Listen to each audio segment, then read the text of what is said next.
Hai Sobat Muda, barengan lagi sama aku di program acting announcer Kalimaya Talking. Dan di edisi kali ini spesial banget karena ngobrolin soal persimpangan hidup yang sering terjadi di kalangan 20-an kayak kamu nih Sobat Muda, yaitu passion versus realistis. Dan langsung aja nih kita barengan sama orang ataupun anak muda juga ya yang sebenarnya juga pernah mengalami yang namanya persimpangan gitu antara passion dan juga realistis. Langsung aja kita sapa, ini dia Putra. Oke, Mas Johan. Halo teman-teman semua. Halo. Sebelumnya terima kasih udah dikasih kesempatan buat berbicara di sesi kali ini. Oke. Perkenalkan dulu. Aku Boleh. Putra, jadi teman-teman bisa manggil aku Putra. Dan sekarang kesibukannya selain kuliah, juga sambil bekerja di freelance fotografer sama videografer. Selain itu juga lagi develop ini sih, vendor untuk wedding videografi sama fotografi. Oke, jadi sangat-sangat produktif ya Mas Putra. Jadi kalau boleh tahu nih Mas Putra ini udah mendalami kayak dunia kreatif ini sejak berapa tahun Mas? Atau dari SMA? Kalau dunia kreatif mungkin awalnya banget ya dari kecil. Dari kecil ya? Oke. Udah seneng ini sih, udah seneng otak-atik kamera sih. Tapi kalau emang fokus-fokusnya itu di SMA waktu COVID dulu sih. Waktu bingung ngapain ya gitu. Akhirnya ya udah kita sama teman-teman dulu awalnya ya kita hunting bareng, kita coba pakai kamera gitu sih.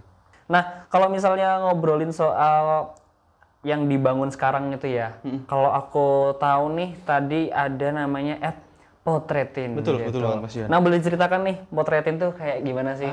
Potretin ID ini sebenarnya lahir dari kegabutan. Oke, ini sama kayak COVID apa beda nih?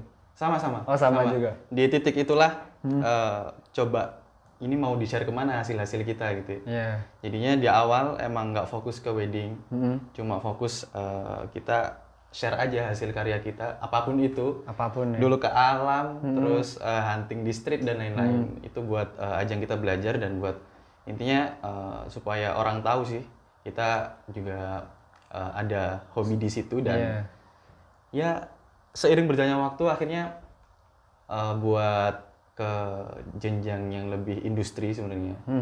Itu kita mikir gimana ya buat menghasilkan uang dari sini gitu kan. Akhirnya coba yang paling deket sama proses kita sehari-hari sebenarnya, sama diri kita sehari-hari, yang paling deket ada saudara nikah, ada teman nikah gitu. Awalnya aku coba tawarin itu. Nawar-nawarin dulu ya.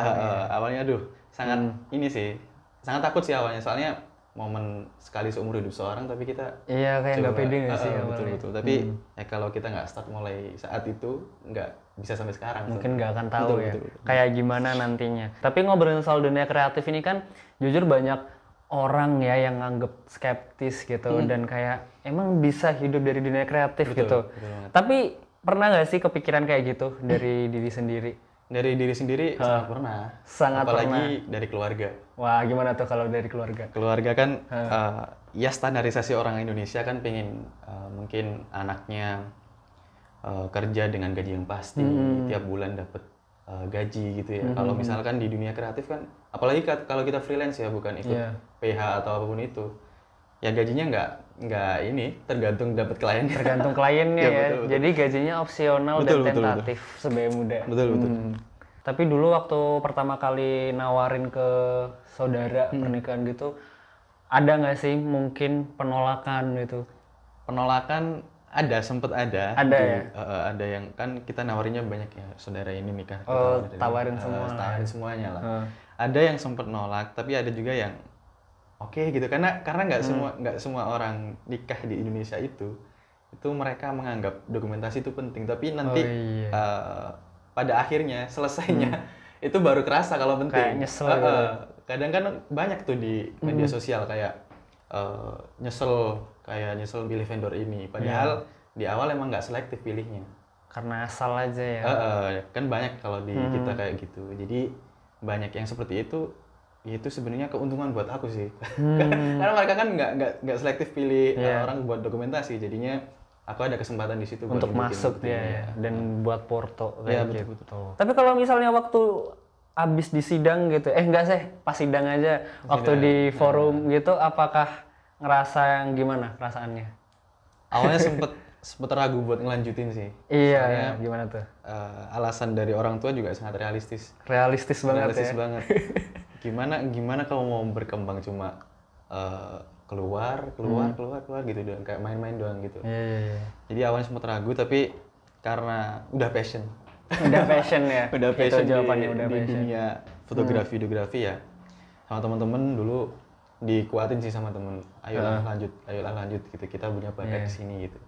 Jadi akhirnya itu tadi coba terus perbaiki portofolio. Iya. Akhirnya sampai dapat klien pertama sampai sekarang ini sih. Oke, jadi memang perasaan ragu-ragu tuh pasti ada ya. Pasti ada. Pasti ada, dan sebenarnya di sini yang aku tangkap sih kayak ini sih, support dari teman-teman juga sih gitu. Betul. Dan menurut Putra ini seberapa penting sih kayak support dari temen gitu? Sebenarnya tergantung orangnya ya. Tergantung orangnya. Okay. Kalau orangnya emang butuh ditemenin intinya, itu ya sangat penting. Tapi ada juga kan orang kadang ya temen juga ada, tapi ya udah temen aja gitu ya. Tapi ya itu buat mereka mungkin nggak terlalu penting. Support dari temen mungkin lebih penting dari keluarga dan lain-lain. Kan beda-beda setiap orang. Beda ya hubungannya. Aku sendiri waktu itu sangat penting sih kehadiran temen di situ. Soalnya support aku. Terus dulu kan nggak punya kamera maksudnya aku. Iya. Nggak punya kamera, pinjem dari temen. Pinjem dari temen. Mereka minjemin, terus kita hunting bareng, terus kita sharing ilmu bareng di situ sih. Sangat penting di situ sih kalau dari aku. Ini kalau misalnya nanti ada yang tanya gitu, kalau misalnya gimana sih cara ngebentuk pertemanan yang solid gitu? Apakah harus sepassion gitu atau gimana nih menurut kamu? Sebenarnya sepassion nggak sepassion itu relatif sih sebenarnya. Relatif ya sebenarnya. Tapi kalau emang kebetulan ada yang sepassion dan itu cocok buat kita ya, itu akan sangat klik bestie. ya, sangat bestie, benar-benar. Bestie banget sih. Nah, tapi kan itu biasanya kalau dari aku pribadi ya, yang juga mengembangkan passion aku, itu memang sangat penting banget untuk menemuin yang namanya komunitas atau temen gitu. Betul. Mungkin dari Putra nih ada nggak sih kayak tips gitu untuk menemukan komunitas yang sepassion gitu, biar ada semangat gitu, ada penyemangat dan juga ada teman sharing gitu. Kalau menemukan komunitas sebenarnya komunitas sih terserahkan banyak ya. Banyak komunitas, tergantung nanti bidangnya di mana gitu ya. Tapi untuk nemuin komunitas yang emang benar-benar insightful buat kita, itu juga butuh waktu buat pilih-pilihnya sebenarnya. Karena aku dulu sempet join beberapa komunitas, tapi ada juga yang nggak produktif, soalnya cuman seminar gitu tak? Apa gimana? Bukan seminar, tapi cuma kita ngumpul doang, ngopi-ngopi, selesai. Berarti lebih ke ini ya, kekeluargaannya. Betul. Kalau menurutku kurang apa ya? Kurang membangun sebenarnya, kurang mendukung di untuk teknisannya mengembangkan skill kita sih sebenarnya. Oke. Tapi juga pada akhirnya ya intinya coba aja deh gabung ke komunitas dulu itu, nanti juga bakal nemu komunitasnya sesuai dengan diri kita sih. Tapi waktu Putra ini memilih untuk apa ya?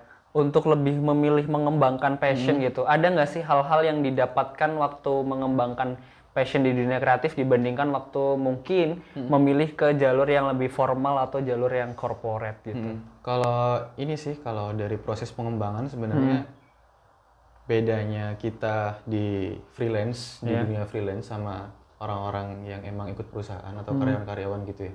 Itu ya emang digaji. Ya? Masalah gaji sih. Kalau di kita nunggu klien datang, waktu klien datang pun kita mikir gimana caranya nanti kita dapat klien lagi gitu ya.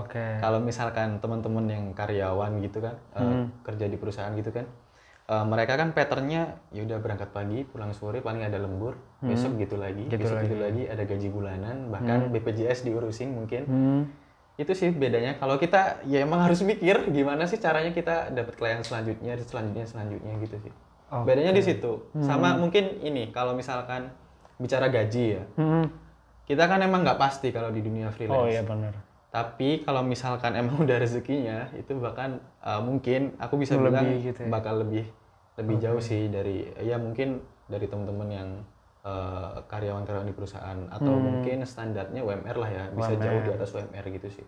Kalau di dunia freelance gitu. Kalau emang udah rezekinya, kalau emang udah rame, kalau lagi sepi ya gitu tantangannya tadi kayak di persimpangan tadi, aduh. Iya. Kerja sama orang lah gitu. Masih enaknya masih lanjutin apa udah gitu ya, apa kerja aja.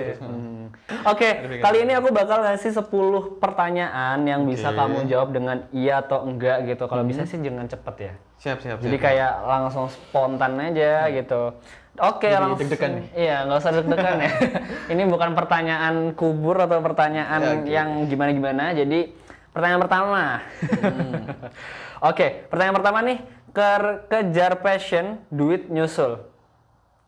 Enggak. Bener apa salah? Enggak. Oke, kunci. Kerja sesuai passion itu nggak berasa kerja. Enggak juga. Tapi bisa ya. jadi. Jadi netral ini sebenarnya apa nih? Oke, lanjut. Gaji besar lebih penting dari passion. Ya. Oke. Kalau punya passion, pasti sukses. Enggak. Kerja realistis itu bikin hidup monoton. Enggak juga. Passion itu bawaan lahir, nggak bisa dicari. Enggak. Bisa kok, bisa dicari. Bisa dicari ya. Next adalah kerja realistis sama dengan hidup bahagia. Enggak juga. Berarti enggak, bisa jadi nih. Bisa jadi. Bisa jadi, oke. Passion bisa dijadikan pekerjaan? Bisa. Bisa kan? Oke. Nah, nomor 9 nih. Passion itu buat orang kaya yang nggak perlu cari uang. Enggak ya? Enggak. Oke. Terakhir. Anak muda harus pilih passion atau realistis? Ini harus jawab singkat nih. Boleh. Atau sebenarnya boleh kasih statement aja sih. Ini sih kalau emang bisa dikejar di passion dan emang possible dilakukan, ada chance di situ, ya kenapa tidak di passion dulu. Tapi kalau emang udah stuck, ya udah kita realistis aja. Realistis aja. Aku bakal ngegali alasan dan mencerita ya. Di pertanyaan nomor kedua nih, kerja sesuai passion itu nggak berasa kerja, kamu jawabnya bisa jadi. Kenapa tuh?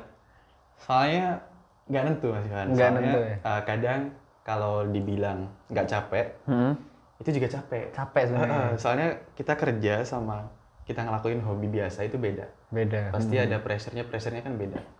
Kalau dibilang nggak capek, ada saatnya emang. Kalau misalkan kita kan kalau kerja sesuai passion kita bisa enjoy ya. Bisa enjoy. Dan ada saatnya emang kita nggak ngerasa capek. Tapi juga dibilang nggak capek juga nggak. Jadi ada saatnya juga kita capek. Jadi makanya aku tadi bilangnya bisa jadi. Sekarang nih aku penasaran karena tadi aku udah spill gitu ya soal closing statement. Aduh, dari statement pertanyaan dari nomor 10 nih tadi, mancing-mancing soalnya. Anak muda harus pilih passion atau realistis. Mungkin boleh kasih closing statement nih buat kalimat itu. Buat teman-teman sih, di usia 20-an ya. 20-an. Di usia 20-an mungkin ini usia-usia asik buat kita main-main. Mungkin dari teman-teman yang ngerantau jauh dari orang tua, ini hal yang baru dan enak memang buat main-main. Tapi aku pribadi mengajak buat teman-teman semuanya buat start mulai sekarang untuk melakukan hal-hal yang intinya bermanfaat buat kita nanti setelah lulus, biar kita nggak bingung setelah lulus. Karena kan kadang lulusan-lulusan yang dahulu ketika melihat kita wisuda itu biasanya gini, selamat datang di kehidupan sebenarnya gitu. Wah iya, saingannya nambah. Iya betul. Nah inilah kehidupan sebenarnya ya. Kita mulai sekarang intinya ya kita persiapkan itu mulai sekarang. Emang beda ya, mungkin dari background orang tua kita atau emang ada beberapa teman-teman yang emang udah disiapin masa depannya. Mungkin ada nanti perusahaan yang dipegang dia atau apapun itu kan ada. Tapi apa salahnya kita coba mulai sekarang gitu. Jadi ya udah ayo mulai sekarang gitu sih Mas Johan. Oke, jadi memang mulai dari sekarang aja ya sebagai muda, entah itu kamu udah disiapin tapi kalau disiapin masa depannya kayaknya agak ini ya. Agak tricky. Agak tricky juga ya. Ngapain gitu ya, mending main aja gitu. Tapi nggak apa-apa buat kamu yang mungkin ngerasa sekarang masa depanmu udah disiapin sama orang tua kamu atau belum, kayaknya mencoba itu hal yang perlu gitu. Karena biasanya mencoba di umur 20 atau di umur 25 dan di umur 30 dan selanjutnya itu pasti akan berbeda feel-nya dan pasti kalau gagal itu akan kerasa banget kayak dampak atau efeknya. Jadi beda banget sebagai muda. So itu tadi adalah Ternyata nggak terasa ya, udah 10 tahun 10 tahun, 10 tahun.